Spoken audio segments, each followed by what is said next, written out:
welcome to Live with Lewis for the 15th of July, 2004. We're broadcasting to you today from Brownville, Nebraska, and we're currently sitting on the upper deck of the Captain Meriwether Lewis, which is a historic river vessel that was originally a Corps of Engineers vessel used to dredge and reshape the Missouri River. And obviously the Missouri River is a very important part of the story that we're telling. Obviously it's the route that we're traveling, and as you know, if you've joined us before, the river dictates so many things about our daily life and what affects both the original Corps and what affects us today. So it's kind of an exciting and interesting place for us to be. We're going to give you a chance to see more of the Meriwether Lewis dredge boat as we go throughout the broadcast today. But as always, we want to take care of a little housekeeping business this morning and remind folks that we will take email questions from you and try to answer them on the air if possible. Otherwise, we'll answer them afterwards. And that address for those is Lewis and Clark. That's LEWISANDCLARK, Lewis and Clark, all spelled out. Lewis and Clark at Clayton, CLAYTON.K12.mo.us. Lewis and Clark at Clayton.K12.mo.us. Once again, thanks for joining us here today on the banks of the Missouri from Brownville, Nebraska. And one other thing we want to mention very early, we got going a little bit late today, had a little technical difficulty, and we will be going long today. We've got some interesting folks to talk to today, so we'll probably be going well past our normal half-hour, 40-minute mark. We want to say hello to John Stritt and some of the educators who are in Kearney, Nebraska today, watching us from there, and all the folks at Peter Hewitt Institute as well. And once again, we're excited to have the educators in the audience today because distance learning is obviously such an important facet of this project as we sort of explore the route that education will take in the next century. So thank you all for joining us today, and we're going to move right into our normal format as we start to talk about what's happened over the last week historically, and we turn to the journals for that. And as we look at the journal since the last time we came to you from St. Joseph, Missouri, a lot has happened. Of course, the original expedition, there weren't any towns. They were moving through a stretch of land that was, at that point, it was unoccupied. It was inhabited. It was part of seasonal camps for many of the native tribes. But at the particular time that Lewis and Clark moved past that area above St. Joe, there were no tribes in the area at the time. Many of them were on the plains, already engaged in their hunting routines for that season of the year. We moved up past the Nottoway River, past a place called Island Marina on the Nottoway Island. Nottoway Island is actually no longer separated from the mainland, although it was for quite some time. And the river, of course, has changed its course there. We spent some time in that area, but when the original Corps went past that area, all there really were as far as landmarks were those original rivers, which, as we've talked about before, already had place names. The Native Americans, as well as the French voyageurs and coureurs de bois who had spent time up the Missouri River, had already given names to these rivers. And so Lewis and Clark were passing by known points in the journey, and at least known places. And so shortly after St. Joe, we moved past the Nottoway Island, the Nottoway River, on up past the Tarkio, and then to the Nemaha, and that's where the area we're in right now. During the course of this week, 200 years ago, there was a sort of change in the dynamic with the men. The men were complaining of some boils, and there was some profuse sweating that Clark talks about. They're consuming a lot of the river water. The temperature is changing. It's becoming hot and summery. There's still getting rain. The humidity is increasing, just as it's doing today for us 200 years later. And so we sort of see the expedition changing a little bit. They're starting to move into the plains and prairies nearby the river, and they're starting to encounter ripe vegetation, grapes, cherries, plums, a host of different fruit and herbs and things like that are growing that they start to record in the journals. And so that's sort of an exciting part of the story. In fact, they record early on, I think it was on the 9th or the 10th, seeing a large rat. It would be what we would call today a cotton rat that was located just below the mouth of the Nottoway River. So they're starting to see a little different terrain. The flora and fauna is starting to change somewhat, and they moved up into an area that they're clearly now beginning to see sign of tribal presence. They are passing not simply ancient and abandoned villages, but they are passing clearly the villages of Native Americans who are simply not in that area because of their hunting patterns and things like that. But they're starting to clearly expect to have tribal interaction at that point as they reach the Tarkio and the Nemaha rivers. Now, we're going to talk a little bit about what we encountered as we passed through that same physical time place. And so what we're going to do is, when we left St. Joe the last time we talked with you, we spent a little time offline at a place called the Island Marina. And it was very nice for us to have an opportunity to do some work on the boats there and relax a little bit. But we very quickly moved on up to a place called White Cloud, Kansas, which is just below the Nebraska-Kansas border, and it's just at the edge of the Iowa Reservation, the reservation of the Iowa Nation. And we had some wonderful time there with them. We don't have a tremendous amount of images right now. Actually, we're going to start with some images over this past week. Don't have a lot of video footage this week, but we're going to start with some images from this past week. First of all, we're going to go back to St. Joe, where we left you last. And as we left St. Joe, we had the opportunity to stop by the mayor's office there and present the city of St. Joe with one of our handmade fenders that the men make on the boat as we're moving down the river or up the river, made out of braided rope that the men occupy their time with. And so we're going to take a look. There you see in that picture, that's Private Howard, Brian Deering, and Josh Loftus on the right, and myself there with Sally, and Churchill Clark, of course, as well, with Sally Pike, who is the executive assistant for the mayor there in St. Joe.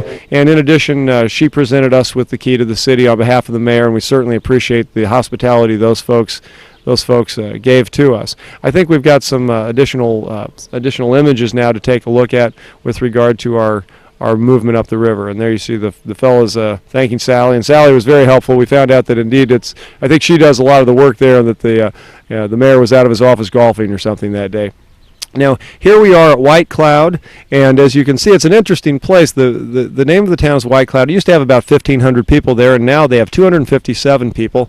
The town has been sort of it was cut off by the railroad. The railroad no longer goes there, and like so many towns along the river, they're searching for new economic revitalization. Their proximity to the reservation is helpful in that there are a number of jobs, of course, created by the casino on the reservation. But this area really now is largely a bedroom community. People drive to other areas. They drive up to this region to work at the power plant, or perhaps over to St. Joe. It's still an agricultural area. We'll take another look at the next photo, and there you see one of the beautiful sunsets that we enjoyed there at White Cloud. And it's interesting, we don't have an image of it, but it was some of the cloud formations that we saw at this particular stop were really quite striking, and an aptly named town. After we left White Cloud, we moved up the river a little bit, and as we did so, we moved across the Iowa Reservation, and the time we spent there with the Iowa Nation. Connected to the Iowa Reservation is the Sac and Fox Reservation, and we're going to be joined later today by Sandy Keogh, the chairperson of the Sac Fox.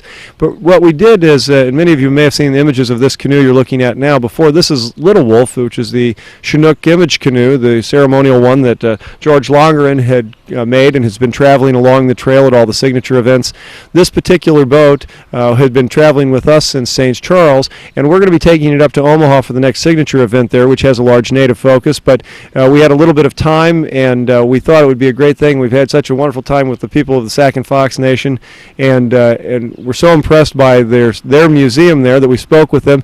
And the boat is on a temporary custodianship there at the Sac and Fox Cultural Center in Reserve on the reservation, just below Falls City, Nebraska. We encourage folks to go there. And this is Dan Barr, the director of the museum there, accepting custodianship and stewardship of Little Wolf while it'll be in their charge there for the next couple of weeks. They have a tremendous display there of seed bead work and native seed bead work, and currently they have an EPA display there of native waters, it's called, talking about how the importance of our water system and how integral it is to the native people and who have been stewards of our water system for so long. When we left the Sac and Fox Reservation, we moved on up the river, and what I'd like to do now, if we could come back to me here in just a moment before we take a look at these slides, because we're joined today by Churchill Clark. And Churchill, how are you? Very good, sir. I don't think that that many of our viewers may not have met you yet. Churchill is the great-great-great-great-grandson of William Clark. He's been traveling with us this entire year, and since Bud Peyton Clark, who normally portrays Captain Clark with us, was not with us when we passed the mouth of the Nemaha, Churchill, like his great-great-great-great-grandfather, took a group of men up into the Nemaha and took a look at some of those rock formations there. Can you tell us a little bit about both what happened 200 years ago historically there, and then about your little side trip the other day? And after you get started on it, we'll ask Jim to show us some of the pictures that correlate with it.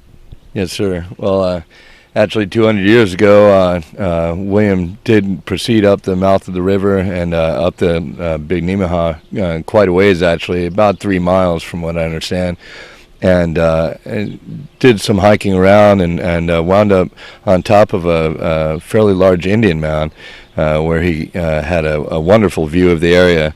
And we were actually fortunate the other day to get up on an area such as that, not the very same one, but we got up to a very high bluff near the mouth of the river, and we did notice some outcroppings underneath. And one of our privates in particular, Corporal, was very interested in getting some of this rock for himself. Excuse me, tell me the name of it once again. Corporal Warfington, or is it here? The chert there? The chert, yes, sir.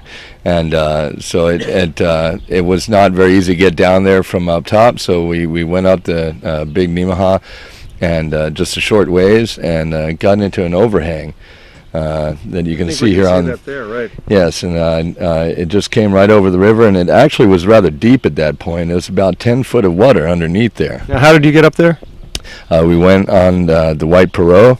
And I think we have a picture of that. There we are. Yes, sir. Yes, we're a couple of us. Corporal Warfington is chipping away at the rock, and he got quite a bit of it out there, and quite a bit on the boat as well.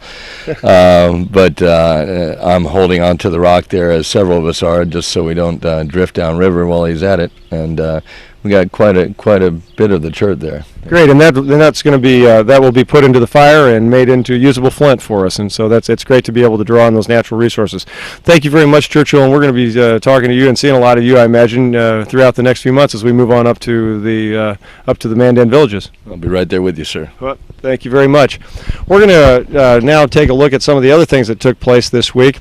One of the things that we did after we left White Cloud, we had the opportunity to stop before we got to Indian Cave. We actually spent a night out at the mouth of the Little Tarkio, and that was terrific. We're down by Thorno Conservation Center on the Missouri side of the river, and the men had an opportunity there to do some swimming. We've had an opportunity to swim in the river several times over the last week, and that's been great as the men both take relief from the hot weather as well as become more familiar with operating the boat manually in the water, which we're going to be doing a great deal more of as we move north. We're currently at Indian Cave State Park, which is on the Nebraska side of the river. It is just below the town we're in currently at Brownville, and the boats are there right now today, and they'll be moving up here. And as you can see here, this is the cave that's referred to as Indian Cave, and what it is really is a prehistoric rock shelter that, of course, was used in more recent times, within the last few hundred years, undoubtedly by Native Americans, particularly when they were probably on a hunt or something. It's a temporary rock shelter. It has a natural chimney. If you look to the screen on the upper right-hand side, there's a small shelf there, all naturally formed, and there's a natural chimney in there, so that in the event that someone took shelter there and built a fire, it would be vented, and it's really a unique formation. One of the interesting things about this is that it has a number of very old petroglyphs on it, and we're going to take a look at one of those now. This is one of the bison petroglyphs or buffalo petroglyphs that's on the one wall. There are about 15 of them that have been identified on this one wall. Curiously enough, the bison and the other animals, and we're going to take a look at the next one, which is an elk, and this one's a little more difficult to see, but if you can look at the form here, you'll see right about the middle of the screen and slightly above center is the head of this animal, and although it appears at first blush to be similar to the bison we saw on the other one, there are antlers on it rather than horns, and so clearly we believe that this is an elk rather than a deer. Now this place today even is absolutely chock full of deer and wildlife, fox, and there was even a lot of bobcats, and it was even believed that there was a wolverine spotted there. So we're kind of curious about the wildlife. The place is absolutely phenomenal. If you have a chance to visit this part of the country, would certainly encourage you to make your way by Indian Cave State Park. And in addition to the natural phenomena there, this used to be the old town of DeRoyne, and they have reconstructed a little sort of a suggested town center of this old trading post. And we'll take a look at that next slide now. And you see, we'll go back a couple, if we may. Can we go back a couple? There we go. And this is an area where they have a blacksmith working and candle making and that sort of thing. And there were little farmsteads there. We'll take a look at the next one. There's an old general store there next to the school. And this is, of course, Jim Rasher, who's with us. He's in there taking a look at the old broom making equipment that they had in the general store there. And we enjoyed this stop very much. Take a look at the next picture there. And we presented Tom Morrison, who was one of who's actually the head of this park and has oversight of this and actually some other state park facilities in Nebraska. One of our crew presentation medals. He was very helpful to us, and it's been a tremendous stay as we've sort of recruited ourselves, refreshed ourselves there at Indian Cave State Park, and looking forward to our last evening there tonight before we bring the boats here to Brownville. Take a look at the next picture here, and we found a curiosity in the old schoolhouse there, which is the old one-room schoolhouse, which is still left from the community, been rebuilt there, and it was furnished with a number of objects from that time period. And we were about to walk out of the place, and we saw this beautiful cabinet sitting in the corner, and of course it says "Do Not Touch," which has never stopped us before. And we went over, and of course Tom was there with us, so we had to go ahead to take a look inside. And lo and behold, we found one of the most unique things, and certainly as an educator I found it interesting. This is a box from 1895, a cabinet from 1895. If we can go back to that other screen just a moment, there in the center you'll see it says Central School Supply House, Chicago, Illinois. This cabinet is in absolutely beautiful condition, and then we'll take a look inside. And inside of it are a number of relief maps, all of them carved out of wood in these ornate frames, and they have the map of the world, Asia, North America, South America, Europe, Africa, just absolutely beautiful pieces. And it was so interesting to see how much the world has changed with regard to names of places and that sort of thing, and it was interesting to look back 100 years ago at the state of the world then through these relief maps. I think we have another picture yet of one of the charts, and really amazing. If you look there, Texas is still shown as part of Mexico actually at this particular juncture, so an interesting little find along the trail. We're going to take a look now at the next thing we have is back at Indian Cave State Park. This is all inside this 3,500 acre park on the Nebraska side of the Missouri here, and this is one of the beautiful overlooks where the original Corps was on the 14th, yesterday, historically. And interestingly enough, yesterday morning as we stood at this point reading the journal entries from 200 years ago, it was interesting that the journals record that morning around 7 o'clock a storm came in and lasted for about 40 minutes. A violent storm came in and kind of blew over in about 40 minutes, and the river became as smooth as glass. Exactly the same thing happened 200 years ago as it happened yesterday. We had about a 40-minute storm in the morning, lasted about 40 minutes, and then blew over, and everything was great.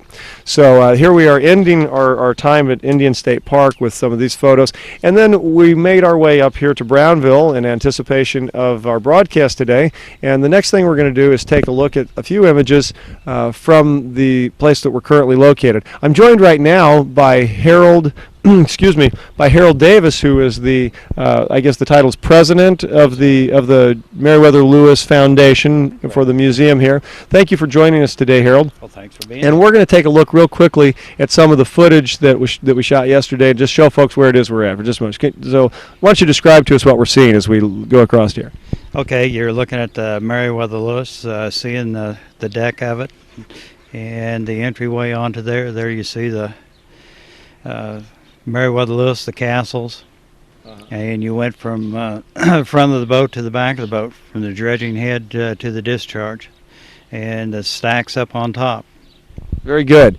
Now we're gonna take a couple of look very quickly at a couple of the images that were shot inside as well, just to give you some sense. This was a Corps of Engineers museum originally, I guess. Is that correct? And it was certainly it was a Corps of Engineers vessel. Right, it was a Corps of Engineer vessel. It was made into a museum by the Nebraska State Historical Society. And that was in 1962 or something? Right, Some, somewhere along in there. right, and so, or actually, I guess it was in the 70s. That's right, because they moved it here in the early 70s or something. But at any rate, very interesting. And here you see a shot inside. There's some depiction of course, Meriwether Lewis, and the boat was named for Lewis. And we'll take a look at the next photo. This is inside. It's maybe not very clear to see there, but this is inside this tremendous drivetrain inside. This was a self-propelled dredge that had like 36-inch intakes, and just an incredible vessel. It really reshaped this vessel, as well as some of its sister ships like the Sergeant Floyd and those. They really reshaped the river. And let's take a look at the next. And there you see the big turbine inside. And go ahead. That's a dredging pump that you just saw back there. And in those, the photo before it, I think you're looking at the pitman there along the side, what drove the paddle wheels. Right. And we will talk a little bit more about that in just a minute. Let's go ahead and back through those photos. Go forward if you would, Jim.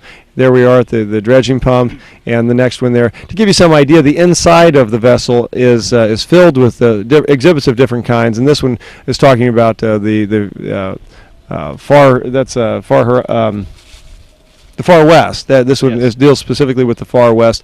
And as we mentioned, this was a Corps of Engineers vessel, and there are lots of different displays. And it certainly would encourage anyone passing through the Brownville area to make their way here and spend an hour or two taking a look at this sort of curiosity of this little niche part of America here. We want to talk a little bit more about the place. We're going to take some, if we can come back to us at this point now. We're gonna talk a little bit more about this next week. We're gonna shoot some footage throughout before we leave here, and so folks will have a chance to see a little bit more of it. But tell us a little bit about your foundation and what the mission of this facility is. Well, kind of the mission of this facility is just keep the doors open and keep it available to the public. It was 16 years ago when the Nebraska State Historical Society decided that they couldn't operate the boat anymore, and that's when a group of individuals from 5 counties here in Nebraska and Atchison County in Missouri started the Meriwether Lewis Foundation underneath the direction of the president of the Peru State College at that time. Well, I can tell you, we go to lots of museums, and this is a unique one. It's interesting to see some of the displays that are in there, and of course the river lore is an interesting thing, and the role that this boat played in the changing fundamentally of the Missouri River is just really incredible. That's right. It changed a lot in the rechannelization of the river and getting it, to what it is today. And it also played a big important in a lot of lives of the people, because it's built during the 30s, and being steam powered, it took a lot of manpower to take and operate the boat 24 hours a day. And that's kind of the way it was designed. Now, we're going to have some pictures next week to show some people, maybe give them a little bit better idea. But real quickly, 1931 the boat was built, if I'm not mistaken. Right. And that was a transition year, really. A lot of boats, even the steam ones, were starting to go to screws in those years, which are propellers. Mm-hmm. And so this one really has these big side wheelers on it. How big are the wheels on this vessel? I'm not sure about that question. Well, I can tell you, we looked at them, and I would say that they're probably at least 15 feet wide. And really, they're huge, and we'll have some footage of those to show you next week. Real quickly, since we're here in Brownville, before we wrap up with you today, Harold, why did Richard? There's a question from one of our internet audience members. Why did Richard Brown come here 50 years later and settle, and where was he from? Okay, he originally was from Tennessee, but he migrated up here to northwest Missouri, down around the Fortescue City area, and after the northern part of the Louisiana Purchase opened up for settlement, that's when he came across the river. And some of the reasons he selected Brownville as a place to build a town was that here at the end of Main Street, there was a natural stone wharf. So as steamboats would be coming up and going down the river, they'd have a place to load and unload. And then you follow the valley going out west to, if you were taking a wagon and going west, you wouldn't have to be lifting your wagons up over the Lusk Bluffs that are characteristic of this part of the Missouri River. And then there were some trees around here, so you'd be able to sell some trees to the steamboats and generate a little income. Now, this was a much larger town at one point. You've got about 150 people here now, right? And what kind of population used to be here? Well, what you can document is somewhere around 2,000-3,000. Some people like to say 5 to 6, but it was a town laid out to handle 10,000 people. Well, it's a pretty little town, and as we conclude this little segment of today's broadcast, we're going to give you a picture of what is now the Playhouse. It's amazing, this little town, as well as the number of museums and points of interest here in this small community. We're going to take a look, and this is clearly an old church that's now a Playhouse. Tell us a little bit about that. Okay, that's was the Brownville Christian Church. It's now the Village Theater, a summer repertory theater that's been operating for 38 years. They've been putting on productions up there and attracting several thousand people over the summer to Brownville. Great, very good. Thank you so much. We appreciate you being here with us today, Harold. We want to thank you, and we're going to tell folks a little bit more about your museum next week when we have some more images to show them. Thanks very much, and we look forward to the hospitality this weekend in Brownville. All right. The last portion of today's show is going to be dedicated to talking about some Native American issues. We had the opportunity the other day to be both on the Iowa Reservation as well as the Sac and Fox Reservation, and we're very fortunate today to be joined by Sandy Keogh, who is the council chair for the tribal chair for the Sac and Fox Nation. And Sandy, if you could join us today, we appreciate you being here. And thank you very much. Pleasure to be here. Now, tell us exactly what your title is with the tribe. I'm the chairperson for the Sac and Fox Nation, Missouri, and Kansas, Nebraska. So you're the administrative head of the tribe at this point. Would that be a fair assessment? Well, the chairperson is the head of the tribal council. The tribal council is the ones that, yes, oversee the tribe as a whole. Looks out for its best interests. Okay. Well, tell us a little bit about your reservation. You're located at the Nebraska-Kansas line, essentially, and can you tell us a little bit about the history of the reservation, when it was established, and just sort of a brief overview?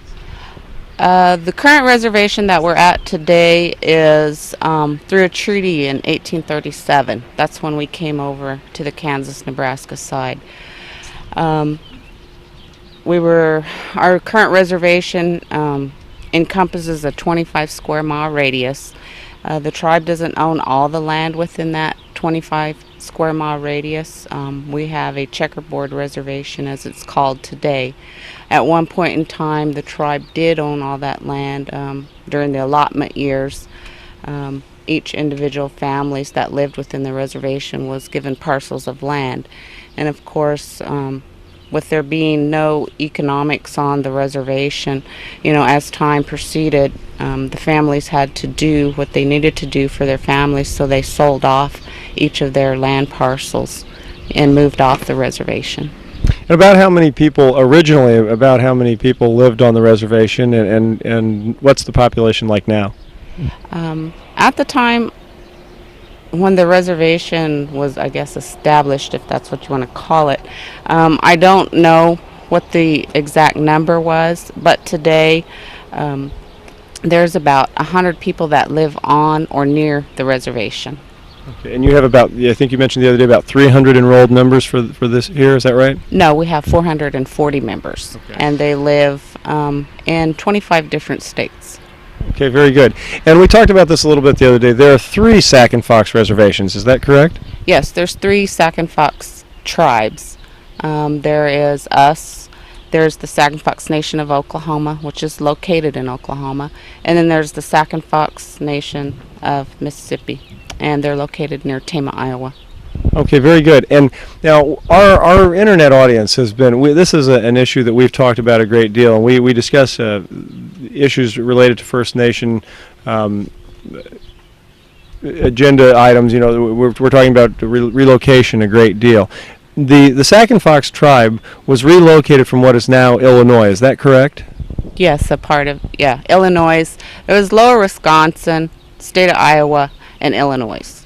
Okay, and can you tell us a little bit about how that played out, the years that happened, and sort of the whole scenario? I mean, we talked a little bit about this the other day when we were at the Cultural Center, but if you can help our viewers understand sort of the how history played itself out for the Sac and Fox tribe. Well, I guess you would say it kind of started with the Lewis and Clark expedition. The first treaty with the Sac and Fox was 1804. At that time, you know, they were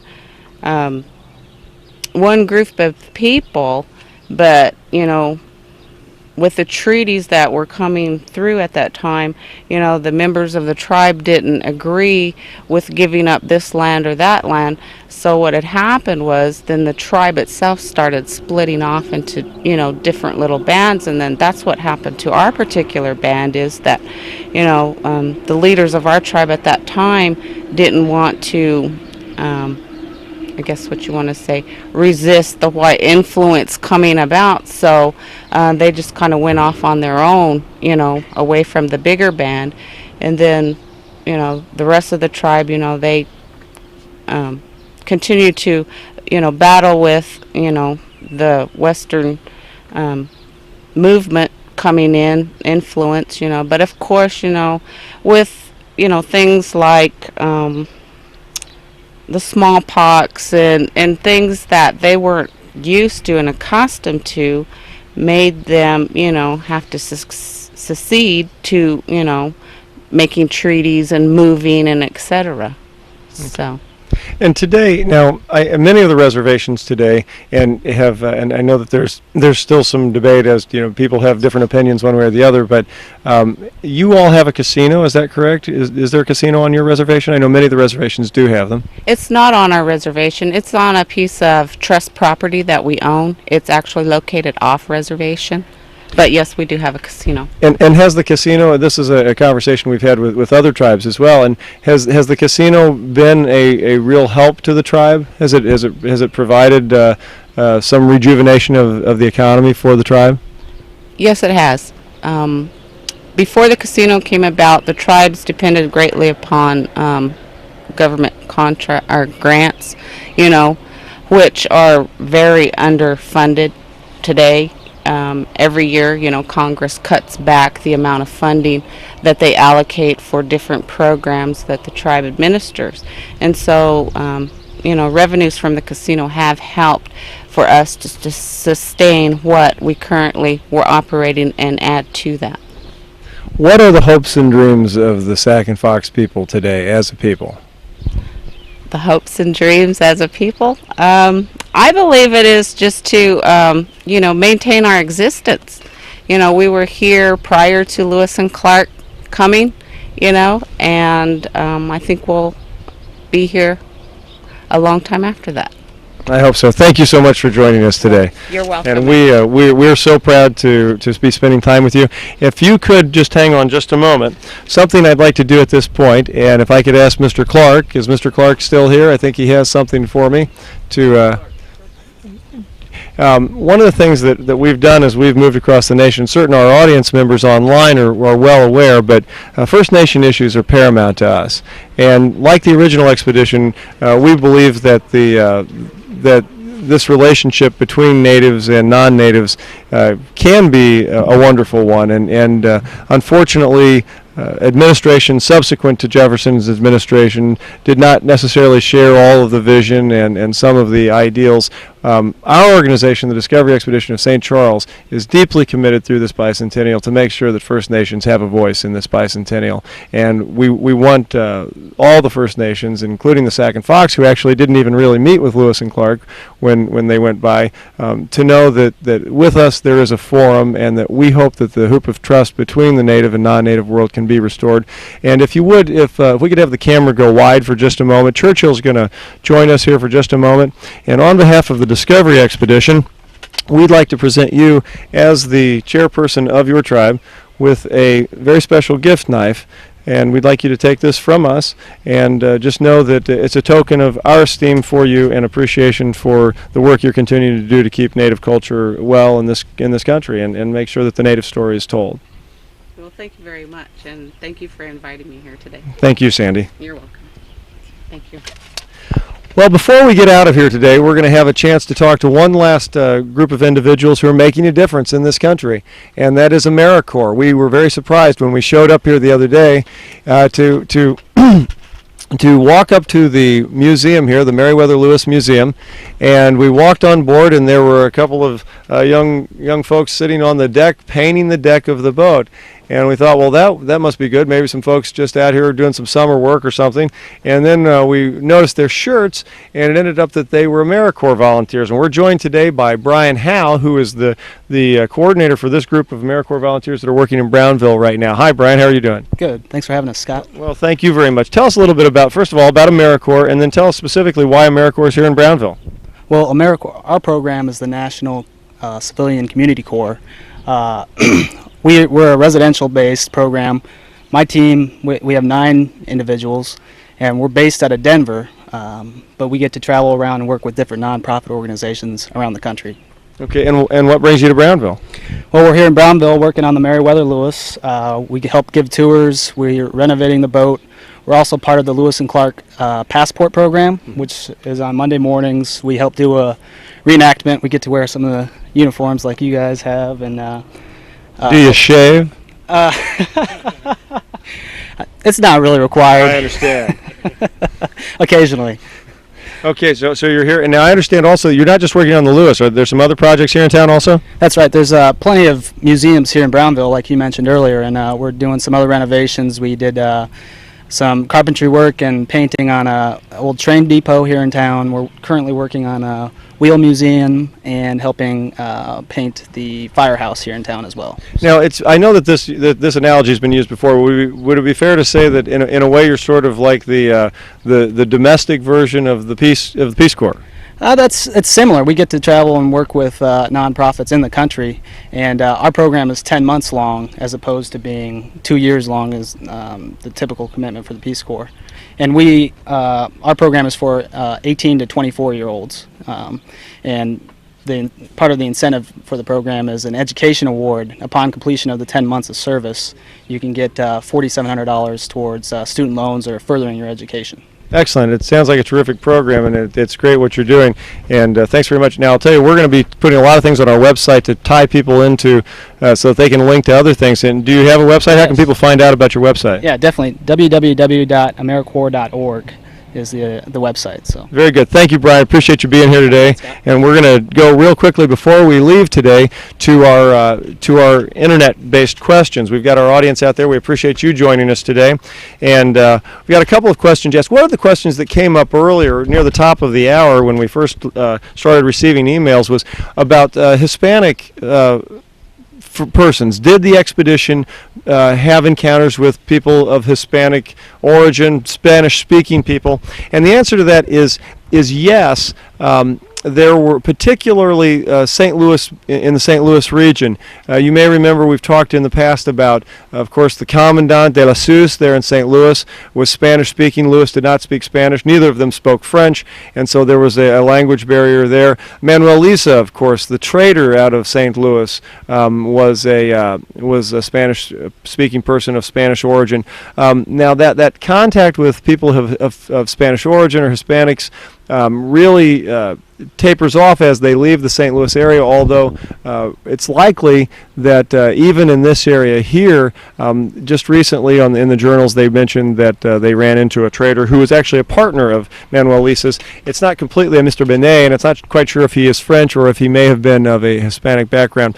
Also, one other thing that happened in the journals that's very important that we remember is on the 12th, 200 years ago, Private Willard was court-martialed for lying down and going to sleep on guard duty. Now, he denied that. He said he only was lying down resting his eyes. But I can assure you that the captains did not see it that way, and he did receive 100 lashes, though given to him in 25 lash increments over 4 nights, the last of which would be given tonight. So the night of the 12th, the 13th, the 14th, and the 15th, Private Willard received lashes on his bare back 200 years ago. And, of course, I try to remember or try to remind the privates in this organization that those punishments will be doled out as necessary. We have a few more questions coming from our internet audience. We'd like to read those for you now and answer them if possible. How did the government justify relocating tribes? It's a great question, and I'm sorry that Sandy Keogh has left us, because she may have wanted to weigh in on that. And I'm sorry that she's not here right now. I was looking to see if Gary Barr was still here, who is the former chairman of the Sac and Fox tribe. I can tell you that we've talked again in the past about this as Louisiana, the whole Louisiana purchase process took place, and that is that Jefferson's idea was to create a Indian preserve, as it were, a native area for Native Americans west of the Mississippi River. What would be the Louisiana Territory would be essentially an Indian country where Native Americans would essentially live, and all whites. Remember, Jefferson's early plan was to move all whites, all Europeans, back east of the Mississippi River. And although this was what we would today characterize as an apartheid approach to human management and to the social engineering, it was important to understand that in the context of the time, it was probably a rather forward-thinking idea, in that Jefferson perceived that as an opportunity to mitigate the conflict between natives and non-natives. So the early desire was to move the Europeans back east of the Mississippi River, move Native Americans west of the Mississippi River, and to sort of operate an apartheid-type relationship, which ultimately would, I think that we can, from what we read in Jefferson's writings and his ideology, it's clear that his hope certainly would have been that there would have been a gradual integration of those societies. And unfortunately, subsequent administrations did not necessarily perceive that as the approach. And so the Western expansion took place and relocation took place in obviously a very draconian manner. One of the other questions is, how are your experiences changing the way you view history as an educator? That's a terrific question. I think probably most importantly, I understand that for as many people involved in the history, there are that many perceptions of it. It is increasingly clear that the story is not told in its entirety unless all the players have voice in that story, and that is one of the great reasons why we are here.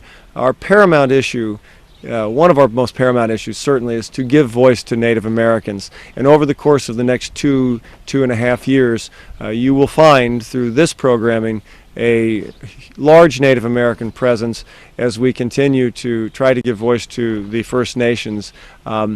It's changed my view, I suppose, as well, in that by doing what we're doing, living this experience and having these very authentic experiences along the way, common sense in terms of understanding the journals and history. Oftentimes I think that we are guilty of reading histories from our armchair and making great suppositions about things, not understanding that the context in which history takes place is very gritty and real.